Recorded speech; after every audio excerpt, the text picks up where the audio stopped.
Boa tarde, meus amores, boa tarde a todos. Na aula de hoje, nós vamos dar continuidade ao capítulo 6.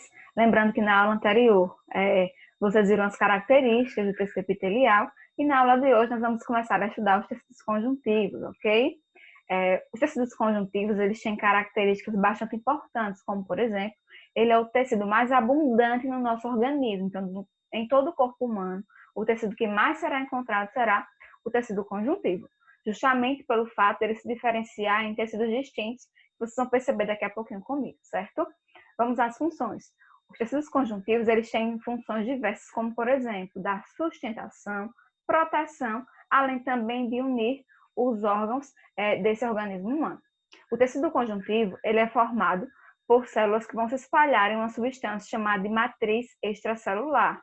Então, tá aí já um diferencial entre o tecido epitelial e o tecido conjuntivo.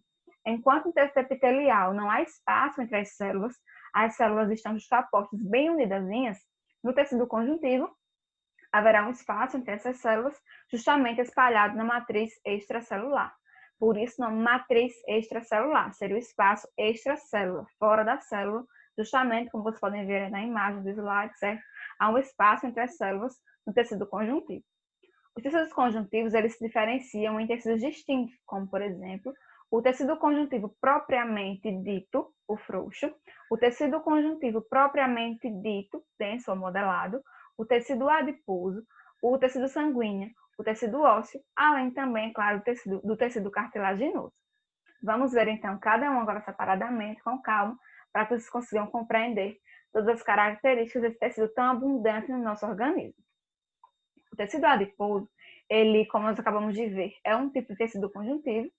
No interior dessas células do tecido adiposo vai ter uma grande quantidade de gordura. Então, essa é a principal característica desse tecido, certo? Que é possuir gordura.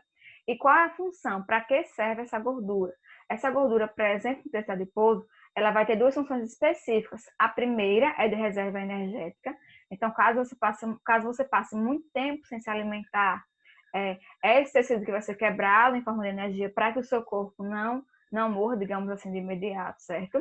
Além disso, esse tecido adiposo ele também vai servir como uma camada de isolante térmico, ou seja, protegerá do frio. É por isso que os animais que vivem em ambientes muito frios, geralmente eles têm uma camada bastante considerável, digamos assim, desse tipo de tecido adiposo para poder ajudar justamente nesse como isolante térmico para proteger esse animal do frio, já que ele vive em ambientes muito congelantes, digamos assim. Dá para você observar aqui no slide, na imagem, certo? Onde fica o tecido conjuntivo adiposo. O tecido adiposo geralmente fica entre o tecido muscular, certo? Se esconde o tecido muscular, então ele será quebrado como forma de reserva energética. Além do tecido adiposo, o tecido conjuntivo também se diferencia em tecido cartilaginoso. Cartilagem essa presente no nosso organismo, principalmente nas nossas orelhas, nessa dobrinha aqui, no nosso nariz, certo? E a função da cartilagem também é dar sustentação ao nosso corpo, certo? Nós somos vertebrados. Por quê? Porque a cartilagem, o tecido cartilaginoso, além de ficar nesses órgãos que eu mostrei para vocês agora, eles também ficam entre os ossos, justamente para ajudar, para fazer com que esses ossos fiquem de forma mais flexíveis, certo? Também um pouco mais resistentes. O tecido cartilaginoso ele vai possuir uma matriz extracelular flexível e resistente, justamente por isso ele vai ajudar na sustentação do nosso corpo, certo? E ele vai recobrir todas as extremidades dos ossos, além também de estar presente nas articulações, evitando que os nossos ossos se desgastem. Então, em todas as articulações vai ter uma grande quantidade de tecido cartilaginoso, justamente para evitar esse desgaste natural dos ossos. Falando em ossos, vamos falar então agora sobre o tecido ósseo. O tecido ósseo ele tem uma matriz extracelular. Nessa matriz extracelular vai ter sais de cálcio e de fósforo, certo? E ao contrário do tecido cartilaginoso, certo? O tecido ósseo ele vai ter grande rigidez. Enquanto o tecido cartilaginoso é um pouco mais flexível, o tecido ósseo ele é bem rígido e também resistente, certo? Ele vai ter proteínas, como colágeno, por exemplo, que vai dar sustentação a essa matriz extracelular do tecido ósseo. O tecido sanguíneo, que também faz parte do tecido conjuntivo, certo? Ele vai formar as células do sangue, como por exemplo as plaquetas, que estão espalhadas em uma matriz extracelular contínua bastante grande, certo? e o plasma sanguíneo. Então, tanto o plasma quanto as plaquetas que fazem parte do tecido sanguíneo, eles são formados por tecido conjuntivo, ok? Então, o tecido sanguíneo também faz parte dos tecidos conjuntivos. Ele vai estar ajudando nas funções, no caso do tecido sanguíneo, vai ajudar nas funções de condução de nutrientes, também vai ajudar a levar gás e oxigênio para os nossos pulmões e para todo o nosso corpo. O tecido muscular, ele vai se diferenciar em tecidos musculares distintos, ok? Que são o tecido muscular estriado esquelético, o tecido muscular estriado cardíaco e o tecido muscular liso ou não estriado. Vocês vão perceber que há uma diferença já no slide entre as imagens para que vocês percebam os tipos. O tecido muscular estriado esquelético ele vai ajudar justamente na parte de sustentação e locomoção do nosso organismo, ok? E observem como as células deles ficam dispostas. Já o tecido muscular estriado cardíaco, ele vai ajudar geralmente nos batimentos cardíacos, certo? Justamente nos movimentos de sístole e diástole, que é contração e relaxamento do nosso coração para que haja os batimentos cardíacos. Enquanto o tecido muscular liso ou não estriado, ele vai fazer parte de alguns órgãos, principalmente que fazem parte do nosso sistema digestório, como por exemplo o nosso intestino. Vamos lá. O tecido muscular estriado cardíaco, vou ler para vocês as características dele, tá? São células uni ou binucleadas, ou seja, podem possuir um núcleo na célula ou mais de um núcleo, sendo 2 núcleos. Vai apresentar estriações do citoplasma, além também de ter a presença no disco intercalar. Já o músculo estriado esquelético, ele tem células multinucleadas, ou seja, vai ter mais de um núcleo nessas células desse tecido, certo? Ele vai ter um núcleo periférico com estriações no citoplasma. Justamente por isso é o nome estriado no caso dos dois músculos, tanto o estriado cardíaco quanto o estriado esquelético, certo? Esse nome se dá justamente pela forma em que suas células ficam como se fossem com estrias mesmo. Já o músculo liso ou não estriado, nele tem células fusiformes, possuem apenas um núcleo, certo? Esse núcleo é central e não tem estriações. Justamente por isso o nome músculo liso ou não estriado.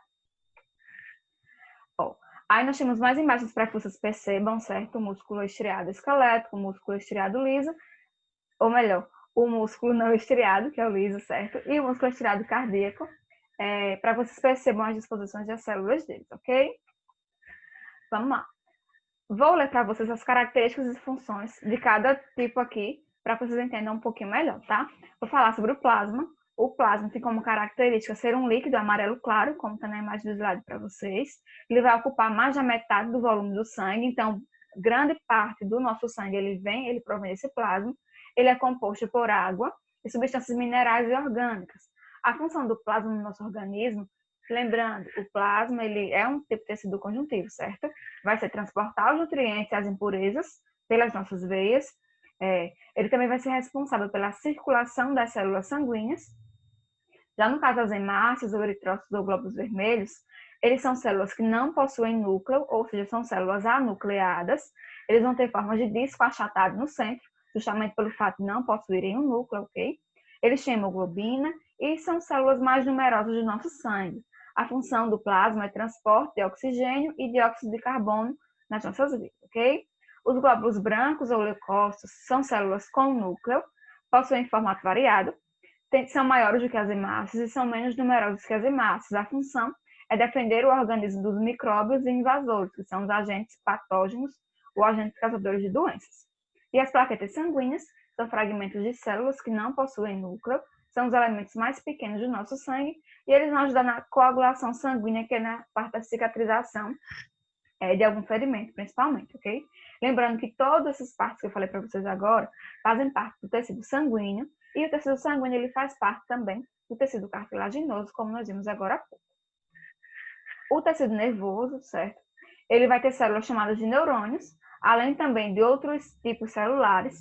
O tecido nervoso ele é muito importante no nosso organismo, certo? Principalmente na parte de levar as informações para o nosso corpo, de comandar as informações a partir do nosso cérebro, tá ok?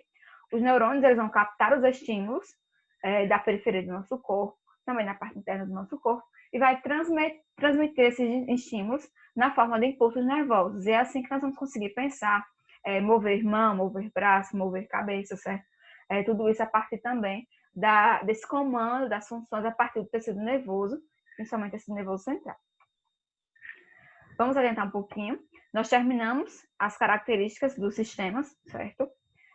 Qualquer dúvida que tenha ficado com vocês, nós vamos tirar no Meet, onde eu vou explicar toda essa parte para vocês, para caso tenha ficado alguma dúvida, vocês possam tirar.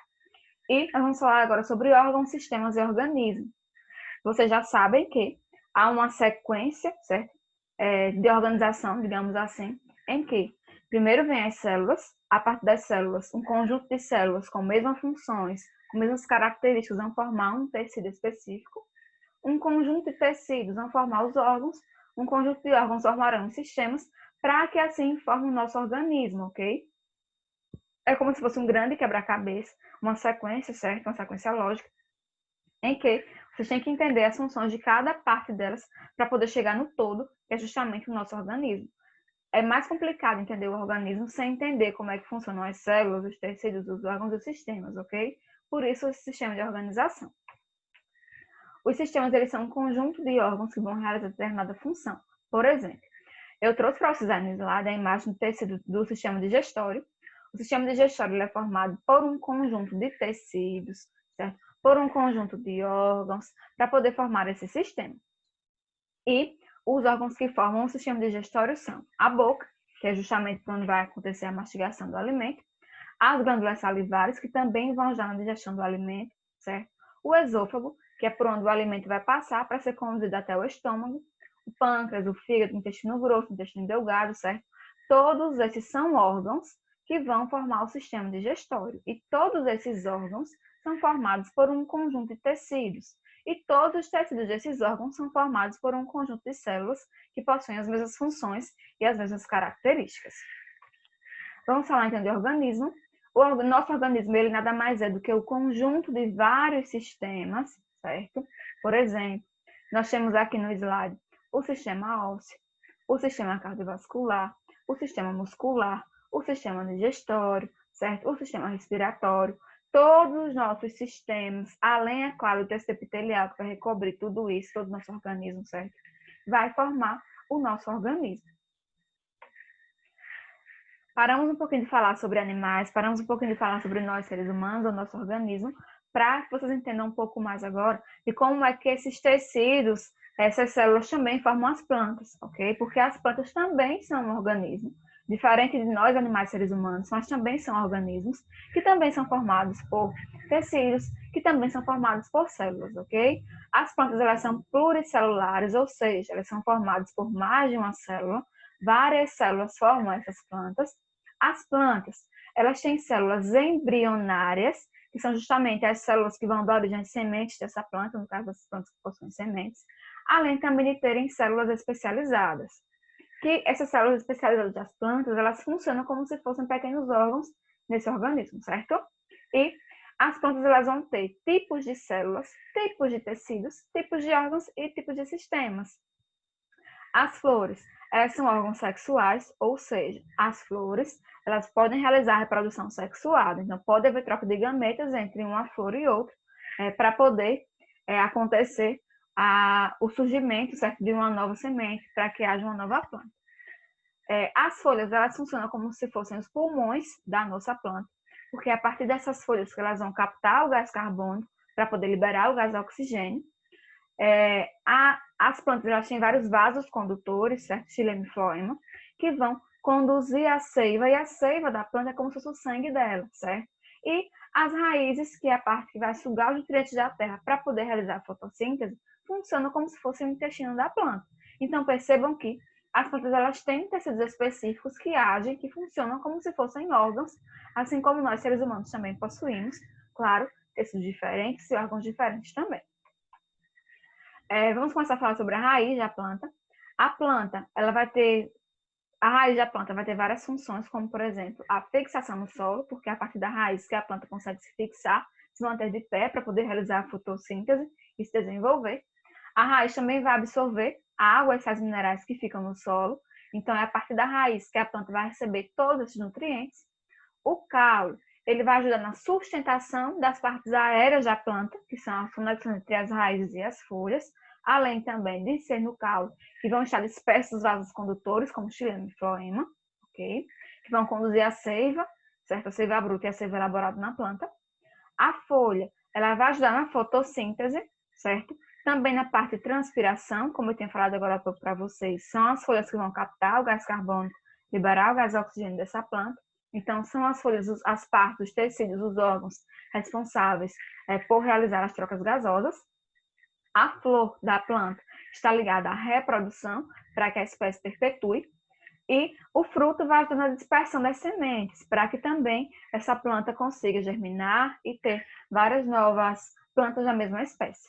E a semente, ela vai proteger e vai nutrir o embrião enquanto ele estiver lá e enquanto ele não vire uma plantinha linda como essa. Meus amores, nossa aulazinha já terminou, certo? Nós encerramos aqui o capítulo 6, onde nós vimos todas as partes de tecidos, vimos como o organismo é formado, de que ele é formado, que é justamente do conjunto desses sistemas, do conjunto desses órgãos, do conjunto dos tecidos e do conjunto das células também. Espero que tenham gostado da nossa aula. Qualquer dúvida que tenha ficado, eu vou estar com vocês no Meet logo mais. Então, um cheiro, até a próxima, se cuidem e tchau, tchau. Bons estudos a todos.